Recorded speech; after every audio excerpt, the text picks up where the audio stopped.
Welcome to THQ Creations. இந்த வீடியோவில் நாங்கள் ஒரு கர்வ் ஷெடோவை எப்படி கிரியேட் பண்ணி அது ஒரு ஷேப்புக்கு எப்படி கொடுக்குறது அப்படின்றத பற்றி பார்க்க போகிறோம். எங்களோட சேனலை நீங்கள் சப்ஸ்கிரைப் பண்ணலைன்னு சொன்னால் சப்ஸ்கிரைப் பண்ணிவிட்டு பெல் பட்டனை ப்ரெஸ் பண்ணுங்கள். ஓகே, முதலாவது நான் ஃபோட்டோஷாப்பில் ஒரு ஒர்க் ஸ்பேஸ் ஓப்பன் பண்ணி அதில் ஏற்கனவே க்ரியேட் பண்ணி வச்சுக்கிட்டேன். ஓகே, இதில் நான் ஒரு ரெக்டாங்கிள் ஷேப்பை க்ரியேட் பண்ணி கொள்ள போகிறேன். ஓகே, எங்களுக்கு ஷேப் டூலால் ஒரு ரெக்டாங்கிள் ஷேப்பு கிரிக்கொள்ளலாம். இதுக்கு ஒரு கிரேடியன்ட் கலர் உண்டு மாதிரி நான் கொடுத்துக்கொள்கிறேன். அப்போ உங்களுக்கு இன்னும் கொஞ்சம் கிளியராக விளங்கும் பண்ணுறதுக்காக வேண்டி ஓகே, நான் ஒரு கிரேடியண்ட்டை பிக் பண்ணி அதை கலராக கொடுத்துக்கொள்கிறேன். ஓகே, முதலாவது நாங்கள் ஒரு ரெக்டாங்கிள் கீறிட்டோம். இந்த லேயர் பேலட்டில் உங்களுக்கு பார்த்துக்கொள்ளலாம். இப்போ அதே ரெக்டாங்கிளில் நான் ஒரு கொப்பி எடுத்துக்கொள்கிறேன் இந்த ரெக்டாங்கிளுக்கு பின்னுக்கு. ஓகே, இந்த ரெக்டாங்கிளுக்கு பின்னால் இன்னொரு அதே ரெக்டாங்கிளில் கொப்பி இருக்குது. இப்போ ரெண்டு ரெக்டாங்கிளையும் எங்களுக்கு தேவையான மாதிரி அட்ஜஸ்ட் பண்ணிக்கொள்ளலாம். பின்னால் ரெக்டாங்கிள்ட கலரை நான் பிளாக்காக கொடுத்துக்கொள்கிறேன். ஏன்னா நாங்கள் அதை தான் ஷெடோவாக யூஸ் பண்ண போகிறோம். ஓகே, இப்போ பின்னால் உள்ள ரெக்டாங்கிளை நான் ரைட் கிளிக் பண்ணி நான் இப்போ முதல்ல பின்னால் உள்ள ரெக்டாங்கிள்ட ஷேப் எனக்கு தேவையான மாதிரி நான் அட்ஜஸ்ட் பண்ணிக்கொள்கிறேன். முதல்ல அதில் அகலத்தை நான் குறைச்சிக்கொள்கிறேன். அதே போல் அதை அப்படியே கொஞ்சம் கீழே ட்ராக் பண்ணி இது கீழே வெளியால் தெரிகிற மாதிரி செஞ்சுக்கொள்கிறேன்.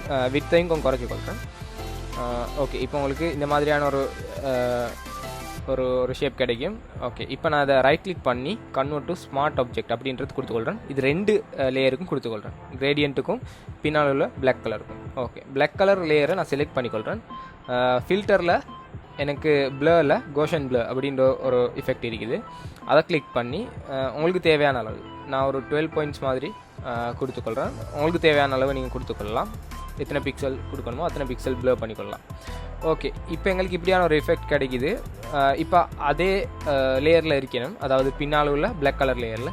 இப்போ நான் Ctrl+T ப்ரெஸ் பண்ணுறேன். இப்போ உங்களுக்கு அதுக்கப்புறம் நீங்கள் ஓகே கொடுத்துட்டு ரைட் கிளிக் பண்ணி வார்ப் அப்படின்ற ஒரு ஆப்ஷன் இருக்குது. அதை நீங்கள் செலக்ட் பண்ணிங்கன்னா உங்களுக்கு இப்படியான ஒரு ஃபார்மேட் கிடைக்கும். இதை வச்சு உங்களுக்கு என்ன செஞ்சு கொள்ளலாம்னா உங்களுக்கு தேவையான மாதிரி ஷெடோவை கர்வ் பண்ணிக்கொள்ளலாம். அதாவது பின்னால் உள்ள இந்த பிளாக் கலர் தான் நாங்கள் ஷெடோ ஆக போகிறோம்.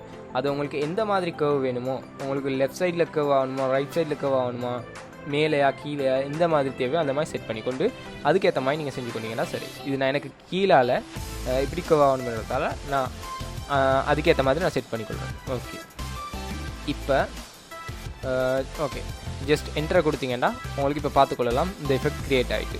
இதை உங்களுக்கு இன்னும் கிளியராக காட்டணும்னு சொன்னால் உங்களுக்கு நான் முதல்ல ஒரு டெக்ஸ்ட்டை போட்டுக்கொள்கிறேன்.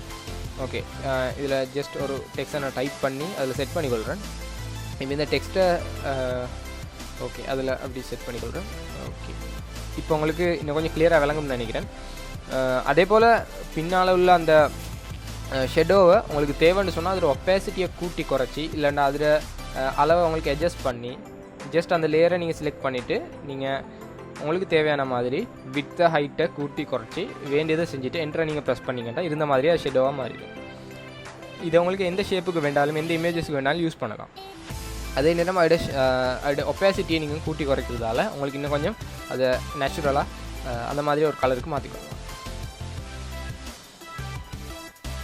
தொடர்ந்து இந்த மாதிரியான வீடியோஸை பார்க்கணும்னா, பிசி ட்ரிக்ஸை பார்க்கணும்னா எங்களோட சேனலை லைக் பண்ணுங்கள், ஷேர் பண்ணுங்கள், மறக்காமல் சப்ஸ்கிரைப் பண்ணுங்கள், அதோட பெல் பட்டனையும் ப்ரெஸ் பண்ணுங்கள்.